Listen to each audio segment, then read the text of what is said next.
오늘 아침에는 형제로서 사랑하라는 제목으로 말씀을 드리겠습니다. 우리 다 같이 한 목소리 한번 해볼까요? 형제로서 사랑하라.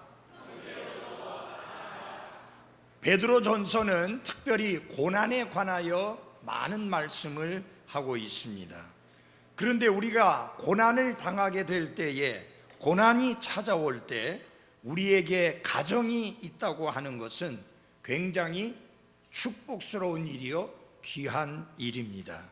왜냐하면 이 가정을 통해서 우리가 참된 축복을 바라볼 수 있는 특권이 있기 때문에, 만약 고난을 당하는 중에 가족이 없다고 하면 얼마나 더 비참하겠는가 하는 것을 생각할 수 있습니다.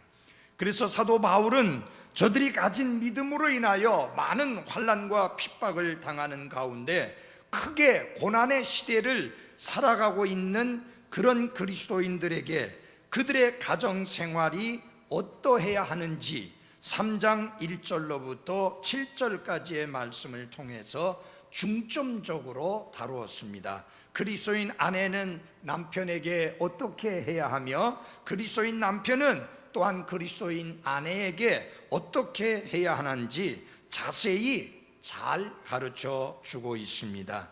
이제 8절로부터 17절까지의 말씀을 통해서는 고난을 이기는 복된 생활에 대해서 가르치고 있습니다. 자, 고난을 이기는 복된 생활이란 도대체 어떤 것일까요? 여기 하나님은 사도 베드로를 통해서 세 가지를 우리들에게 가르쳐 주고 있습니다. 그 첫째 하나는 그리스도인과 그리스도인들 사이에서 형제로서 사랑하는 삶이 바로 고난을 이기는 복된 삶이라고 가르칩니다. 그 다음에는 우리를 핍박하는 사람들을 향해서 그들까지도 사랑하는 삶이 바로 복된, 고난을 이기는 복된 삶이라고 가르치고 있습니다.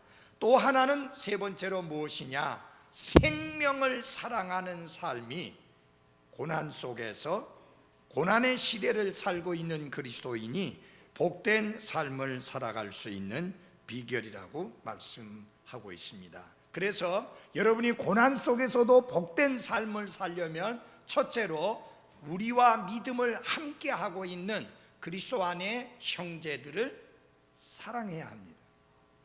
두 번째로는 우리를 핍박하고 우리를 힘들게 하는 사람들이라 할지라도 그들까지도 뭐 해야 된다고요?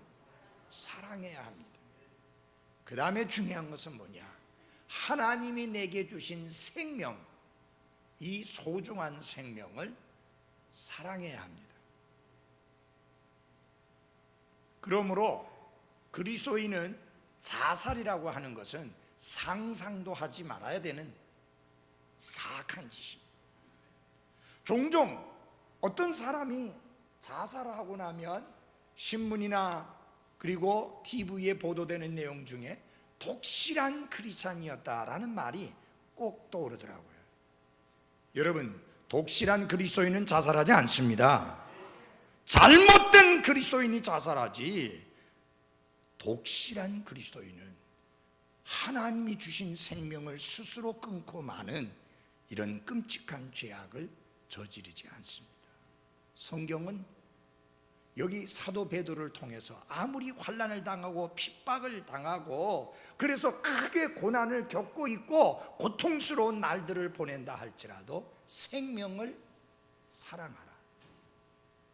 그것이 고난의 시대를 살아가고 있는 그리스도인이 복된 삶을 살아가는 비결입니다. 그래서 여러분, 그리스도인의 입에서 없어야 될 말이 뭔지 알아요? 빨리 죽어야 되는데 살아서 뭐하노? 너무 오래 살아서. 이거는 그리스도인의 입에서 있어서는 안 될 말입니다. 여러분, 969세 사셨어요? 뭐 그 정도도 살지 않았는데 뭐 너무 오래 사셨어요? 하나님이 내게 주신 날들 하루하루는 소중합니다. 하나님이 우리에게 주신 생명 정말로 소중한 것입니다. 헛되고 무익하게 낭비할 수도 없을 뿐만 아니라 절대로 스스로 끊어서는 안 되는 소중한 생명입니다. 그래서 성경은 생명을 사랑하는 삶이 고난의 시대를 살아가는 그리스도인의 복된 생활이라고 말씀하고 있습니다. 이제 그 첫 번째는 뭡니까? 형제로서 사랑하는 삶을 함께 생각해 보고자 합니다. 형제로서 사랑하는 삶이야말로 고난 속에서 또 고난을 이기는 가장 축복된 생활이라는 것을 하나님은 사도 베드로를 통해서 우리에게 말씀을 해주시고 있습니다. 우리가 이 본문 말씀을 자세히 살펴보면 형제로서 사랑하는 삶이 매우 중요하다는 사실을 깨닫게 됩니다. 사람이 고난을 당하면 어떻게 되기가 쉬운가? 이기적이 되기가 쉽습니다. 또 하나는 그 마음이 얼음장처럼 차가워질 수 있는 위험이 있습니다. 그래서 고난을 당하고 고통을 겪게 되면은 다른 사람은 전혀 돌아보지 않고 오직 자기만 생각하는 이기적인 사람이 될 수 있는 위험이 있습니다. 그 다음에 마음이 아주 냉랭해져서 따뜻함을 찾아보기 힘든 그런 상황에 처할 수도 있습니다. 그래서 성경은 특별히 고난의 시대를 살아가고 있는 그리스도인들이 서로에게 어떻게 해야 하는지를 가르치면서 형제로서 뭐 하라고요? 사랑하라고 그렇게 말씀하고 있습니다. 여기 보니까 이상한 말이 처음에 나와 있습니다. 끝으로라는 말씀으로 이 8절이 시작되고 있습니다. 아니, 지금 3장 8절이에요. 5장 마지막 절도 아니고 여기 보십시오. 5장 마지막 절이 14절로 끝나는데 5장 14절도 아니고 3장 8절인데 끝으로라는 말씀으로 시작이 되고 있습니다. 그렇죠? 맞아요? 예, 3장 8절이. 자, 그러면은 베드로의 서신이 이제 마무리된다는 그런 뜻인가? 그것은 아닙니다. 여기 끝으로라고 하는 말씀을 한 이유는 2장 11절에서부터 말씀했던 그리스도인을 향한 권면의 말씀, 이것이 이제 마무리 짓는 그 마지막에 왔다고 하는 것을 의미하는 말씀입니다. 지금 2장 11절로부터 모든 그리스도인들을 향해서 권면의 말씀을 주고 있습니다. 극진히 사랑하는 자들아, 나그네와 순례자인 너희에게 내가 간청하노니 하면서 모든 그리스도인들을 향하여 권면의 말씀을 주는 중에 특별한 그룹의 사람들을 지적해서 말씀한 내용이 있습니다. 그게 뭐냐면은 그리스도인 남편과 아내 혹은 종, 이런 사람들에 대해서 말씀을 했는데 이제는 모든 그리스도인들에게 적용되는 말씀을 하고 있다고 하는 것이 3장 8절의 말씀입니다. 끝으로 너희는, 여기 너희는 모든 그리스도인들은 다 한 마음이 되어 서로를 동정하며 형제로서 사랑하고 불쌍히 여기며 예의 바르게 행하라. 그래서 모든 그리스도인들을 총체적으로 말씀을 하면서 형제로서 사랑하라 하는 것입니다. 자, 우리 다 같이 한번 해봅시다. 형제로서 사랑하라. 형제로서 사랑하는 말은 여러분 곁에 함께 앉아서 영과 진리로 경배 드리고 있는 그리스도인들 상호 간에 서로 간에 사랑으로 행하라, 사랑하라 라는 그런 말씀입니다. 그러면은 사랑으로 형제로서 사랑하라고 했는데, 그럼 형제로서 사랑하려면 어떻게 해야 되느냐? 4가지를 말씀합니다. 자, 첫째, 한 마음이 되라. 다 같이 합시다. 한 마음이 되라. 여기에서 한 마음이 된다고 하는 이 말씀은 근본적인 것에서 일치하고 하나가 되라고 하는 그런 뜻입니다. 자, 여러분, 이 말은 결코 우리들이 모든 면에서 똑같아야 한다는 그런 말을, 획일성을 말하는 건 아닙니다. 여러분, 한마음이 된다고 해서 누구나 모든 일을 규격이나 단일한 형식에 맞추어야 한다는 그런 의미는 아닙니다. 왜냐하면 우리 그리스도인들은 제각기 다 다르기 때문입니다. 각각 다양성을 가지고 있는데 이제 그리스도인들이 다 똑같이 획일적으로 하나가 돼야 된다는 그런 뜻은 아닙니다. 될 수도 없고요. 그래서 여기 그리스도인들이 한 마음이 되어야 한다는 것을 가르치면서 하나님은 사도 바울을 통해서 어떤 비유를 들어서 말씀해 주셨느냐 하면은 몸의 비유를 들어서 말씀했습니다. 몸은 하나인데 여러 지체들로 이루어졌습니다. 부산 성소 침례교회라는 이 지역 독립교회는 하나인데 여러 형제 자매들이라고 하는 지체들을 통해서 몸된 교회가 이루어지고 구성되어졌습니다. 그러니까 여러분, 이 몸에 여러 가지 지체가 있고 서로 다른 것처럼 여러분도 그리스도 예수님 안에서 구원받은 형제인 것은 틀림없는 사실이지만 각기 다른 사람들이요, 각각 다른 특징을 가지고 있는 분들입니다. 우리들은 모습도 다 다르고 생각도 다르고 배운 것도 다르고 성장 배경도 다르고 출신 배경도 각각 다릅니다. 그런데 성경은 뭐라고 말씀하고 있느냐? 한 마음이 되어서 조화롭게 생활하라, 그렇게 말씀하고 있습니다. 여러분, 우리 각각 개성을 갖고 있습니다. 사람마다 각각 개성이 다릅니다. 맞아요? 급한 사람, 느린 사람, 부드러운 사람, 약간은 거친 사람, 조금 까칠한 사람, 그죠? 모든 것을 넉넉하게 여유롭게 넘어가는 사람, 다양한 사람들이 있습니다. 그렇지만 형제로서 서로 사랑하게 될 때에 우리가 지켜나가야 될 것이 있는데 그것이 뭐냐면은 한 마음이 되는 것입니다.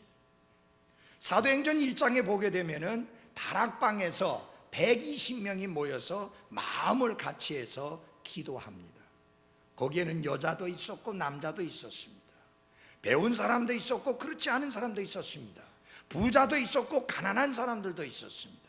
그런데 성경에 보니까 저들이 한 마음이 되어 함께 기도했다 그랬습니다. 각각 다른 특성들을 가지고 있었고 개성들을 가지고 있었고 각각 다른 배경을 가지고 있었지만 그들은 마음이 하나가 되었다, 그렇게 말씀하고 있습니다. 우리가 그리스도 예수님 안에서 서로 사랑한다는 것, 형제로서 사랑한다는 것은 무엇을 말하는 것이냐? 한 마음이 되어서 조화롭게 살아가는 것을 의미하는 것입니다. 그래서 하나님은 사도 바울을 통해서 너희는 같은 생각을 품고 같은 사랑을 가지며 한 마음과 한 생각이 되어 내 기쁨을 성취하라, 그렇게 말씀했습니다. 여러분, 이 마음이 나뉘어져 있으면 건강하지 않습니다. 주님의 몸된 교회는 그리스도 예수 안에서 한 마음이 되어 있어야 합니다.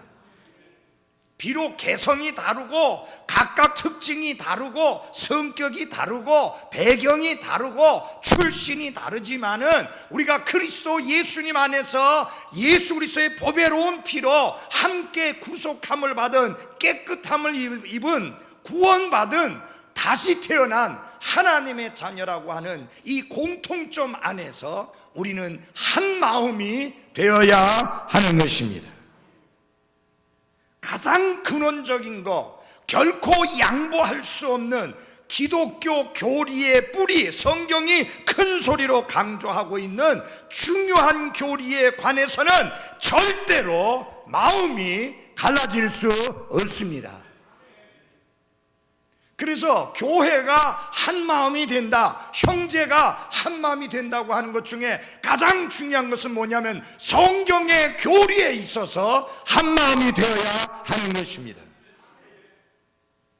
이 근원적이고 본질적인 것이 한 마음이 되지 아니하면 그 교회는 제대로 설 수가 없습니다. 우리는 하나님의 은혜로 값없이 믿음을 통해 구원받는 것을 믿습니다. 근데 우리 가운데 어떤 사람들이 아닙니다 목사님, 행위를 통해서 율법을 지킴으로 구원받습니다 라고 떠들면 안 된다는 이야기. 이건 너무나 근본적이고 본질적인 것이고 그리고 중요한 성경의 교리인데 이게 하나가 안 되면 안 되는 거죠. 맞아요? 그래서 중요한 교리, 무엇을 믿으며 왜 믿는가에 관한 문제에 대해서는 절대로 마음이 갈라져서는 안 되는 것입니다. 하나여야 됩니다.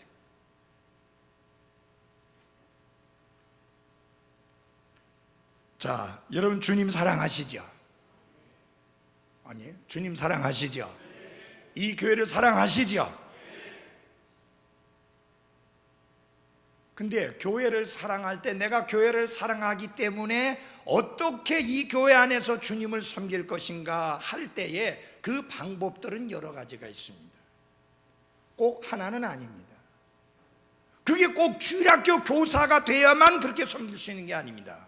찬양대원이 돼야만 그렇게 섬길 수 있는 것 아닙니다. 집사가 돼야만 섬길 수 있는 거 아닙니다. 전에 어떤 사람을 만났는데 주님의 일을 하고 싶은데 안 시켜줘요. 그래서 무슨 일을 안 시키는데 도대체 집사를 안 세워줘요. 맞는 말인가요? 집사이어야지 섬길 수 있어요 교회 안에서? 아닙니다. 어떻게 보면은 집사가 아닌데 훨씬 더 집사보다 더 열심히 섬기는 사람들도 있습니다. 집사가 돼야 교회 안에서 섬길 수 있는 거 아닙니다. 그 생각 잘못하고 있는 거예요. 집사는, 잘 들어주십시오, 집사는 계급이 아닙니다. 섬기는 자입니다. 단 이름이 좀 성경에 나와 있으니까 이름이 있을 뿐인데 미국 교회에서는 집사라고 부르는 사람 한 사람도 없습니다. 미국 교회에서 아무개 제임스 집사님, 뭐 피터 집사님, 요한 집사님, 브라운 집사님 그렇게 부르지 않습니다. 그냥 브라운 형제, 제임스 형제, 피터 형제 그렇게 불러요. 따로 부르진 않아요. 근데 한국에는 꼭 그걸로 불러요. 맞아요? 예. 제가 볼 때 어느 날 집사라고 하는 직분은 있지만 다 형제로 불러라, 그렇게 통일을 지금 시키려고 지금 구상 중에 있습니다. 집사님들이 좀 이해만 한다면, 상관 안 한다면, 예. 우리가 다 그리스도 안에 형제 맞죠? 아멘? 형제로서 살아가는. 그래서 우리 주보에 보면은 집사 이름들이 없잖아요. 여기 이름 안 올라갔으니까 기분 상해서 못 섬기겠어요? 아니란 이야기죠. 이건 한 마음이 되는 게 아닙니다. 어떻게 우리가 주님을 섬기느냐 하는 것은 각 사람의 받은 은사와 각 사람의 능력과 각 사람의 건강과 각 사람의 형편에 따라 다양하게 섬길 수 있지만 모든 섬김이 하나님 앞에 아름답고 귀하다고 하는 것은 똑같습니다.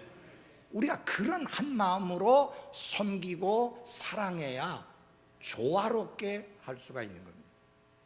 아까 재미있는 모습을 봤는데 시연이가 전에는 엄마가 여기 올라와서 찬양대를 못하도록 붙들고 말려갖고 못했는데 설득이 됐어요. 엄마가 찬양하는 동안에 요 맨 앞에 앉아 있으라. 그래서 제가 여기서 앉아보니까 딱 앉아서 엄마 찬송하는 거 지켜보고 있어요. 그 꼬마도 이야기하니까 통하잖아요. 그 무슨 말이에요? 엄마는 찬양으로 섬기고 너는 그 앞에 가만히 앉아서 떠들지 않고 울지 않고 가만히 앉아 있음으로 섬기는 거다. 여러분, 여기 찬양하는 분만 섬기는 게 아니라 찬양을 부르고 나서 아멘으로 화답하는 여러분도 주님을 섬기고 있는 것입니다. 그래서 찬양하고 나면 아멘으로 화답하는 게 그래 중요하다 그 말이에요. 내 비록 거기 서서 찬양하지 않았지만, 내가 함께 거기 찬양돼서 찬양하지 않았지만 아멘하는 이유가 뭐냐? 예 주님, 저들이 부른 찬양이 바로 내 마음의 찬양이요 내가 드리는 찬양입니다 라는 의미입니다. 그래서 이게 한 마음이 되는 겁니다. 왜 목사가 혼자 설교하고 왜 여러분은 아멘으로 화답합니까? 예, 목사님을 통해서 선포되는 그 말씀이 맞습니다. 그 말씀이 하나님의 뜻이고 우리가 그렇게 살아야 합니다 라는 화답으로 아멘하는 것입니다. 그래서 우리가 함께 한 마음이 돼가는 거예요. 형제로서 사랑하는 말은 한 마음이 되라는 뜻입니다. 어떤 복음 전도자가 유명한 D.L. 무디 목사님을 찾아와서 D.L. 무디 목사님의 전도 방법을 비판하기 시작했습니다. 그 비판하는 말을 다 듣고 D.L. 무디 목사님이 이렇게 말을 했습니다. 저는 좀 더 나은 전도 방법이 있다면 언제든지 개선하려고 하는 의향이 있습니다. 제 전도 방법에 관해서 여러 가지 좋은 충고를 해주셔서 대단히 감사합니다. 그러면 형제님은, 선생님은 어떤 전도 방법을 가지고 있으신지, 제가 지금 전도하는 방법이 잘못되었다는 말만 많이 들었는데 그러면 선생님의 전도 방법은 무엇인지 궁금한데 말씀 좀 해주시겠습니까? 라고 하니까 유구무원, 대답을 못하는 거예요. 그리고는 가만히 있으니까 D.L. 무디 목사님이 이렇게 지혜롭게 대답했습니다. 선생님이 제 전도 방법에 대해서 비판은 하셨지만 더 좋은 전도 방법은 아직까지 생각하지 못하셨군요. 그러면 부족한 대로 제가 지금까지 해온 방법대로 계속할 수밖에 없습니다.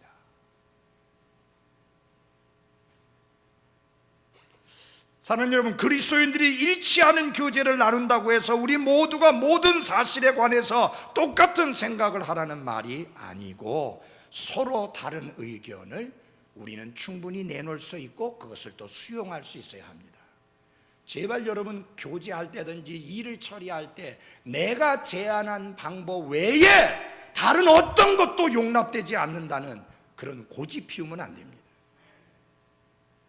그건 합당한 게 아닙니다. 이 목사님들 중에도 그런 분이 있습니다. 다른 분의 의견 잔뜩 내놓으니까 계속 공격하고 그렇게 하면 안 된다고, 그래가지고 결국은 파토 내고 난 다음에 나중에 이제 따로 사람을 모아가지고 자기가 일을 처리하는 거예요. 그래서 그 따로 처리한 모임의 우두머리 되니까 아무 문제 없는 거예요. 여러분, 이건 아닙니다. 절대로 우리가 교회 안에서 이런 모습이 있으면 안 됩니다. 우리는 똑같은 선상에 서 있습니다. 누구도 높이 서 있지 않고 누구도 낮은 자리에 서 있지 않습니다. 그래서 우리는 누구든지 다 그리스도 안에서 건전하고 진취적이고 발전적이고 영적이고 유익된 의견을 얼마든지 말할 수 있는 그런 관계 속에서 우리가 교제를 하고 있고, 이게 한 마음이 된다는 뜻이지, 내가 한마디 하면 일사천리로 모든 사람은 전부 다 그걸 따라야 되고 입 꾹 다물고 있어야 되는, 그게 아닙니다. 그래서 내 주장보다 나은 것을 말하는 사람이 있을 수 있고, 그 사람의 주장이 내 주장보다 못할 수도 있습니다. 방법은 얼마든지 달라질 수 있는 겁니다. 요새 보니까요, 교회들 중에 부치개 전도가 참 유행하고 있어요. 뭐냐면은 바깥쪽에 텐트 같은 걸 하나 쳐놓고는 부치개를 구워가지고 지나가는 사람들 와서 앉아서 이 부치개 먹으라고 앉아 먹는 동안에 복음전 하는 거예요. 그래서 서울의 어떤 교회는 보니까 솔솔하게 재미가 있더라고요. 그 앉아서 이 부치개 먹는 시간이 있잖아요. 커피 같은 걸 홀짝 마시고 가면 되는데 요건 먹는 시간이 있으니까, 시간이 기니까 거기서 복음을 전해서 구원받는 귀한 일들이 일어나고 있습니다. 여러분, 내가 안 하고 있다 그래서 그걸 비판하면 돼요, 안 돼요? 어찌하든지 복음을 전하고자 하는 열정, 그게 뭐 영적이 아닌 것도 아니고 죄악된 것도 아니고 비성경적인 것도 아니고 그걸 판단하면 안 됩니다.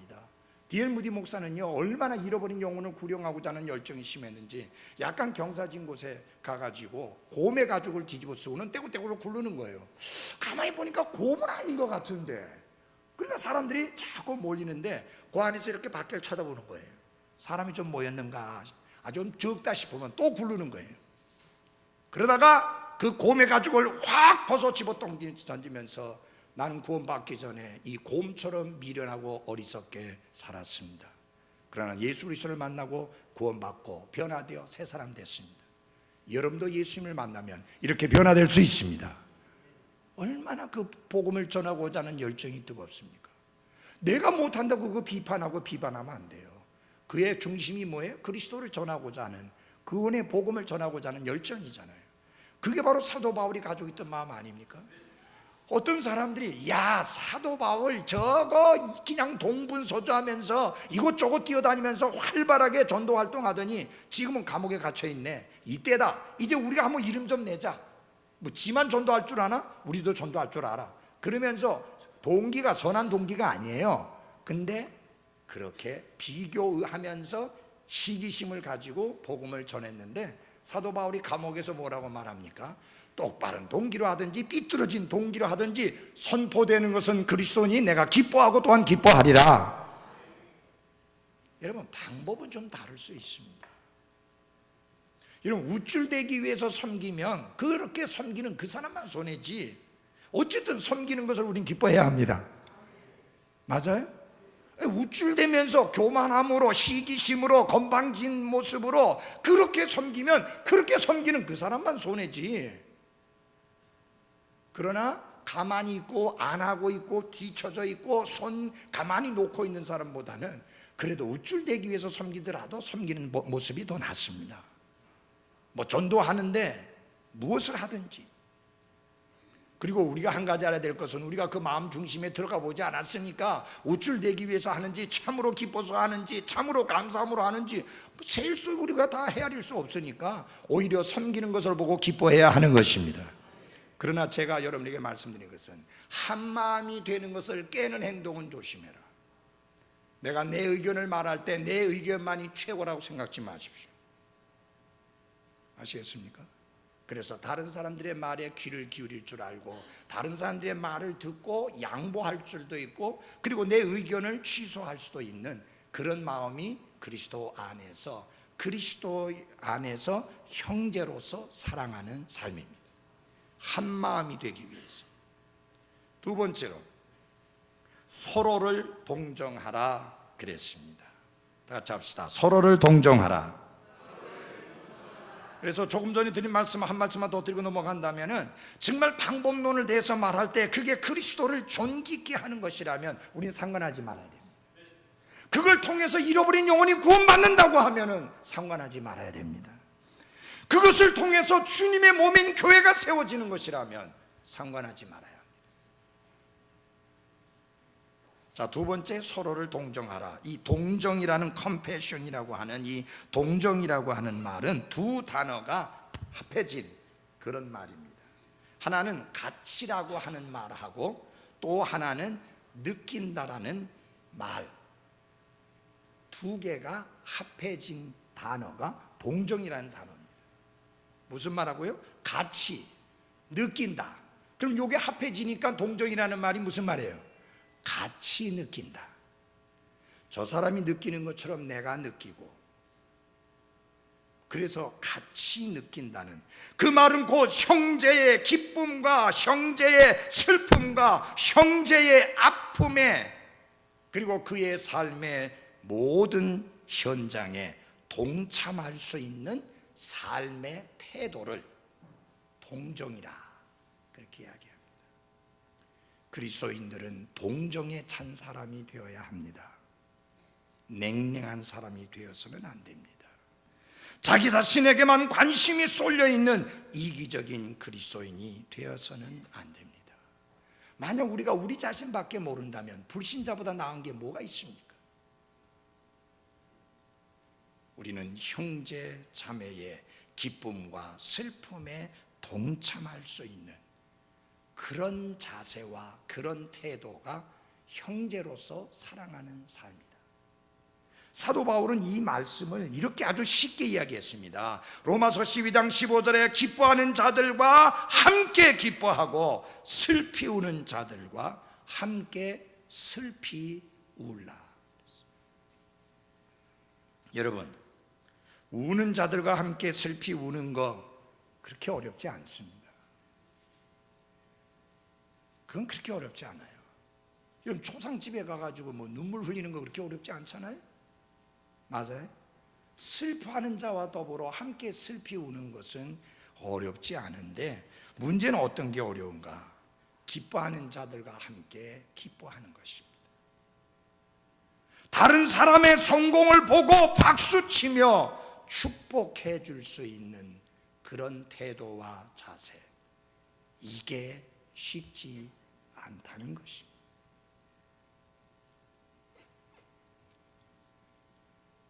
어떤 집에 아이가 1등 했다고 하니까 컨닝했나? 고액 과외 받았나? 왜 기뻐해 주지 못하고 왜 그렇게 딴지를 걷냐 그 말이에요. 다른 사람의 기쁨, 다른 사람의 성공, 다른 사람에게 임한 하나님의 축복, 그것을 정말로 기뻐하고 똑같이 내게 그런 일이 있었던 것처럼 함께 느끼는 것이 바로 그게 동정한다는 말입니다. 형제로서 사랑한다는 말은 그렇게 동정하는 것을 의미합니다. 약자를 동정하는 것은 다소 쉬운 일처럼 보이지만 형제들이 잘 되는 것을 보고 함께 박수치며 즐거워하는 것은 그리 쉽지 않은 것 같습니다. 왜 우리가 함께 느껴야 됩니까? 그리스도 안에서 한 가족이기 때문입니다. 여러분, 그리스도 안에서 한 가족 맞습니까? 지난번에 성경 공부 시간에 금요일 날 이야기를 했습니다. 여러분, 한번 제가 정직하게 물어볼게요. 여러분이 아무리 가까운 친척이고 가까운 인척이라 할지라도 여러분, 며칠 안 봤다고 궁금하고 보고 싶고 그런 친척이나 인척이 있어요? 그런 사람이 있어요? 잘 없어요, 솔직히. 여러분, 친척, 가까운 인척 얼마 만에 만납니까? 저는요, 성리가 다행히 매주마다 이리 내려와서 이렇게 하기 때문에 그렇지만, 그렇지 않았을 때는요, 명절에 한 번, 그러니까 1년에 명절에 2번 만나는 거예요. 아들이라도. 그리고 통화도 그렇지요. 뭐 그렇게 자주 하는 건 아닌데, 우리 교회 성도들은요, 지난 주일날 왔는데 수요일날 안 오면 굉장히 궁금하더라고요, 사람이. 그런데 수요일날 또 빠진 사람은 얼마나 더 궁금하겠습니까? 근데 여러분, 3일 안 봤다고 그렇게 궁금하진 않아요. 우리 아들도 일주일에 한 번 보는데 뭐 3일 안 못 보는 게 일주일 만에 보는데 뭐 그렇게 궁금하진 않거든. 뭐 손주들 거기 둘이나 있지만 뭐 그렇게 궁금하진 않아요. 3일 안 봤다고 궁금하진 않아. 오면 얼마나 반가운데요. 가면 더 반갑고.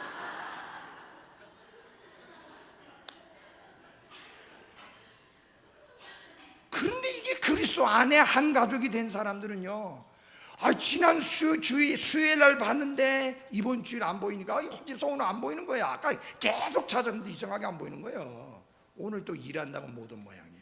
이 장성록 형제는 도대체 어떻게 된 게 주일마다 빠져가지고, 강청기 형제도 마찬가지고, 예? 이젠 또 자기 또 사업 때문에 수요일마다 일한다고 안 오니까 지금 벌써 몇 주를 못 봤잖아요. 얼마나 궁금한지, 잘 지내는지, 건강한지, 영적으로 문제는 없는지, 시험 들지는 않았는지, 성경이나 보는지 보통 궁금한 게 아니에요, 여러분. 이상하잖아요. 아니, 이렇게 궁금하고 이렇게 궁금한 이런 게 어디 있느냐고요. 그리스도 안에 한 가족은 이렇게 소중한 가족입니다. 그러니까 같이 느끼는 게 맞잖아요. 여러분, 왜 같이 느껴야 됩니까? 한 몸에 붙어있는 지체니까 그래요. 여러분, 예를 들어서 팔이 아프면 이 팔만의 고통으로 끝납니까? 야, 그건 너 팔 아픈 거 그건 네 속 아니야. 나하고는 상관없어. 그렇지 않습니다. 손가락 끝이 아프더라도 온 몸이 같이 고통을 느낍니다. 함께 느끼는 겁니다. 이게 바로 동정한다 그 말입니다. 우리는 그런 자세로서 동정해야 합니다. 제가 우리 여기 우부 형님 만날 때마다 묻지 않습니까? 예배 때마다 만날 때마다 괜찮으세요? 병원에 다녀오셨어요? 좀 어디다 갔다가 앞뒤까? 아니, 우리 우부 형님이 뭐 서로 알고 지낸 사이가 아니에요. 생전 몰랐었어요. 교회 오시는 바람에 알았고 이제 구원받아서 한 가족이 되었잖아요. 궁금한 거예요. 같이 느끼는 거예요. 아, 저렇게 매일 저렇게 병원에 다니시려면 얼마나 힘드시겠나. 참 연세도 있는데 많이 힘드시겠다. 지난 수요일 날은 너무 늦어가지고 남부 형님이 원래 차 다 태워가지고 체험맨으로 모시러 다니시는데 그날은 뭐 늦게 오는 바람에 못 오셨거든요. 그래 어떻게 가실 건지 어떻게 오셨는지 궁금한 거예요. 여러분, 내가 목사니까 그렇습니까? 아니요. 이게 믿음 안에 한 가족이라면 그래야 되는 게 맞습니다. 유년자 자매는 별 상관이 없는가 봐. 막 매주 만에 한 번씩 얼굴 보여주면서도 막 별 궁금 안 한가 봐. 목사, 난 되게 궁금한데. 나는요, 희한한 거는 한 달에 한 번 정도 교회 오는 사람이 너무너무 이상해. 어떻게 궁금해서 어떻게 기다려 그거를. 맞아요? 아니, 지난 금요일날 성경공부 시간에 박유선 자매가 못 오게 됐어요. 그러니까 같이 오는 분에게 부탁을 해서 휴대폰에다가 녹음을 좀 해갖고 오라고. 그 가르친 내용, 성경 공부한 내용.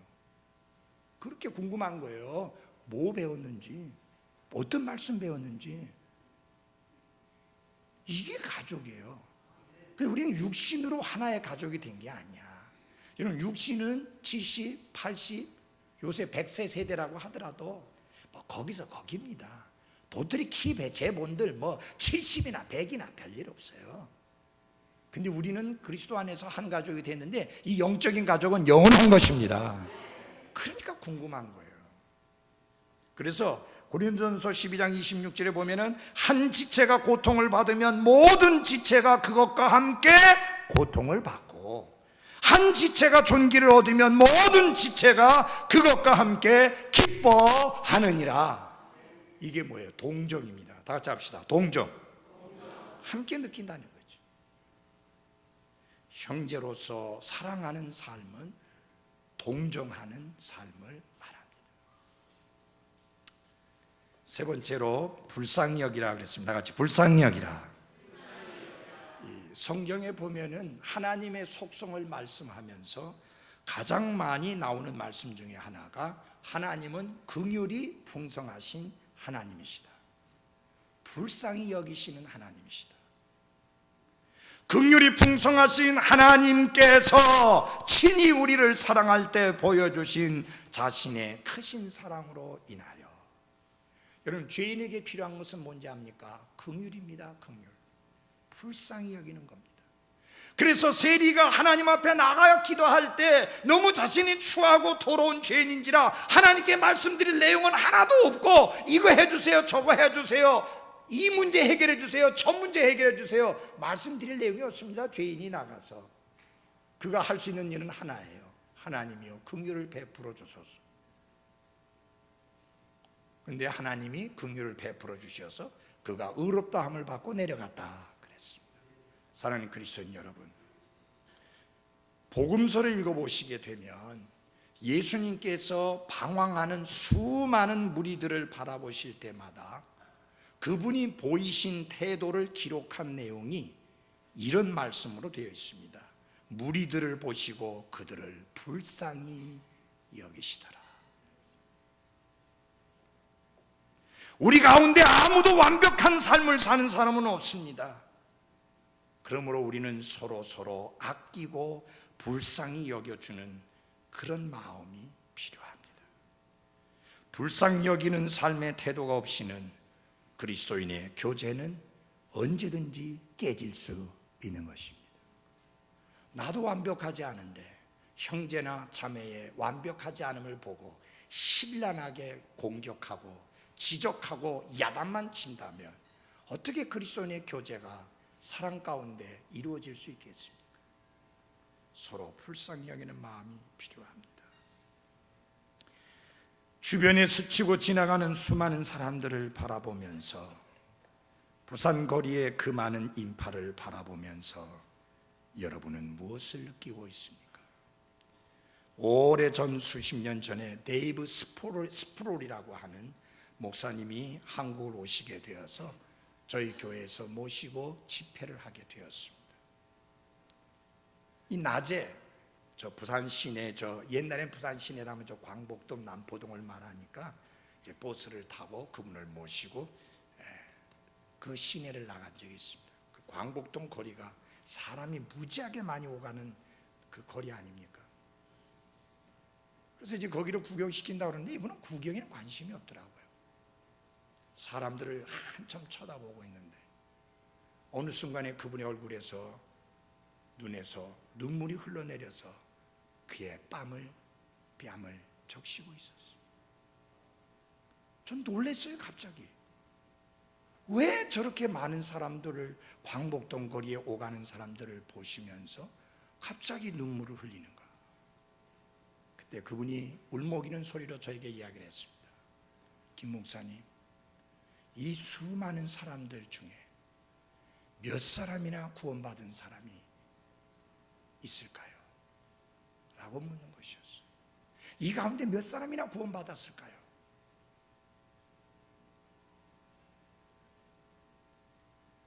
그래서 제가 뭐라고 대답했느냐면, 거의 대부분이 구원받지 않은 사람일 겁니다.